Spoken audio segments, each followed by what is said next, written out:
Yang pokok, apapun yang kita buat itu dalam rangka kebutuhan. Saya ingatkan, stasi ini kan seperti 5 roti 2 ikan.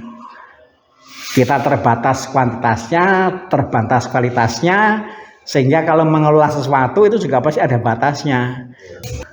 Kita hanya akan bergerak di area kebutuhan primer, kebutuhan dasar, entah lingkungan gereja, entah lingkungan masyarakat. Karena apa?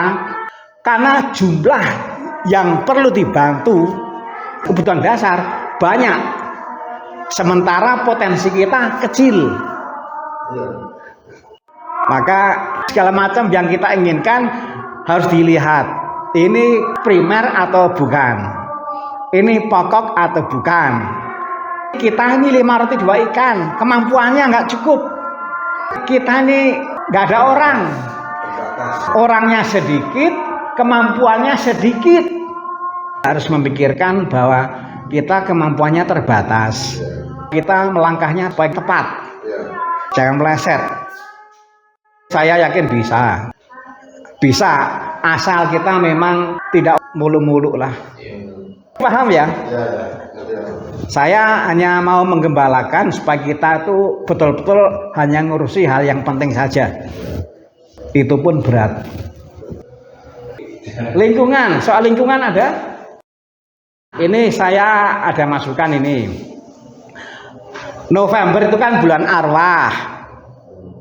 Saya kira baik kalau di lingkungan itu juga berdoa untuk umat kita dan keluarga kita yang tahun ini panggil Tuhan.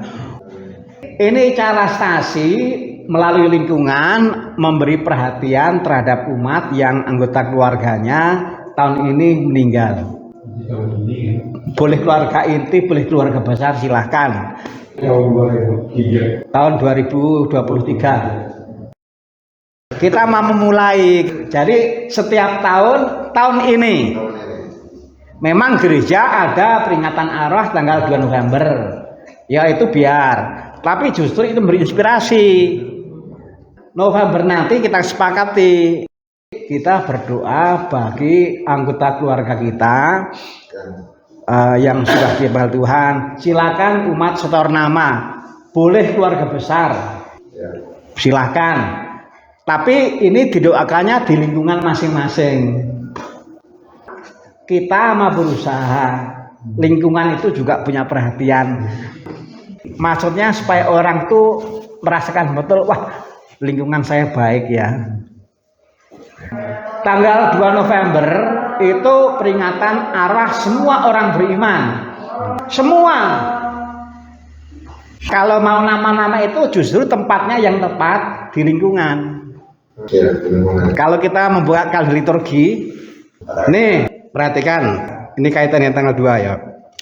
Dalam rangka mengenang arwah semua orang beriman. Jangan kita mempersempit dengan nama-nama. Biarlah ini tanpa itu.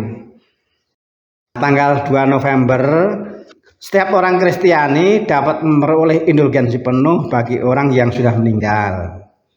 Caranya mengunjungi makam atau mendoakan arwah orang yang meninggal, yang menjalankan setiap hari tanggal 1 sampai dengan 8 memperoleh indulgensi penuh, yang menjalankannya pada hari-hari lain memperoleh indulgensi sebagian.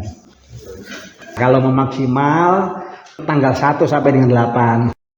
Jadi orang yang sudah meninggal itu juga diampuni. Tapi pengampunan itu enggak meniadakan hukuman. Kamu saya ampuni, tetapi tetap harus menjalankan hukuman. Kita bisa bantu orang yang sudah meninggal itu.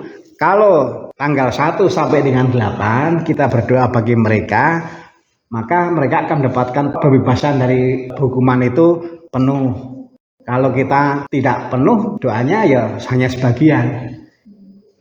Saya itu mau menghadirkan supaya lingkungan itu dirasakan oleh umat. Wah, terima kasih Tuhan. Lingkungan di mana saya bergabung itu ternyata juga peduli terhadap keluarga saya yang sudah meninggal. Yang mendoakan bukan hanya saya. Kalau kita mau setiap hari, meskipun hanya 10 menit. Kalau kita pikir apa sih artinya 10 menit?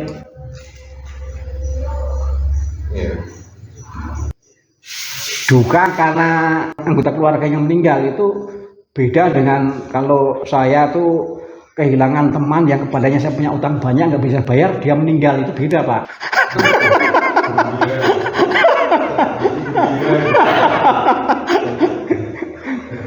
Nah kita ini hanya 5 roti 2 ikan, kita hanya bisa masuk ke bagian yang penting. Nah saya merasa bahwa ini November itu penting banget bagi kita. Yuk kita hadirkan lingkungan yang oleh umat dirasakan. Aduh, terima kasih Tuhan. Kalau selama ini biasanya doa arwah itu lingkungan yang diminta, lingkungan bukan yang minta, tapi yang menawarkan diri ke warga. Silakan setor nama yang tahun ini meninggal dan perlu didoakan. Nggak harus yang tinggal di sini, keluarga besar juga boleh. Kalau mau 1 kali silakan, mau 9 hari silakan. Bagus berarti ya. Tapi komitmen saya bilang 10 menit juga nggak masalah kok. Misalnya membacakan nama-nama, berkatilah, ampunilah, kayak doa Fatimah itu loh. Saya tuh senang dengan doa Fatimah itu. Yesus yang baik, ampunilah segala dosaku, bebaskan aku dari api neraka, hantarlah jiwa orang beriman ke surga, terlebih yang masih bukan kerahimanmu. Sebut saja nama-namanya. Doa Legio Maria yang bagian akhir itu, ya kan, singkat kan, hanya 1 kalimat kan. Nah itulah singkat kan. Nanti dikelola bidang liturgi, Wardi. Dikelola ya. Biarlah umat itu merasakan, aduh terima kasih Tuhan. Ini kan ringkas, 10 menit nggak apa-apa. Kalau mau tanggal 1 sampai 8 indulgensi penuh, bisa saja nama-nama dikumpulkan kan, yang didoakan oleh lingkungan bersama-sama, misalnya 4 kali. Lalu yang didoakan oleh lingkungan tapi di rumah masing-masing, tapi ini doa lingkungan hanya dilaksanakan di rumah masing-masing, separuh. Jadi separuh bersama, separuh di rumah masing-masing. Tapi semua diberi daftar namanya. Ini sekaligus juga untuk variasi doa keluarga. Terus berturut-turut kenapa? Iya, tanggal 1 sampai dengan 8 Pak. Oh iya. Kalau 1 sampai dengan 8 itu nanti mendapat indulgensi penuh. Kalau enggak 1 sampai 8 belang gentong, ya nanti enggak penuh indulgensinya, diampuni, yang dibebaskan. Kalau kita sulit untuk 1 sampai dengan 8, bisa saja berbagi. Tapi ini tetap doa lingkungan. Ada doa lingkungan yang dilaksanakan 1 titik, kumpul bersama. Ada yang dilakukan di berbagai titik di tiap keluarga. Karena di sini nggak dikatakan harus bersama-sama 1 ruangan. Tapi ini yang mengadakan adalah lingkungan. Kalau selama ini doa peringatan arwah itu kan biasanya keluarga mengundang lingkungan, yang mengadakan keluarga. Nah, sekarang yang mengadakan lingkungan. Ah ini bagus ini Pak, bagus. Saya baru dapat ide ini Pak. Setelah saya hadir, tadi di jalan yang saya pikir itu hanya ini Pak Husin datang atau tidak. Di jalan hanya itu saya pikir. Setelah dia datang baru menemukan ide doa arwah. Nah itu mengenai lingkungan ya.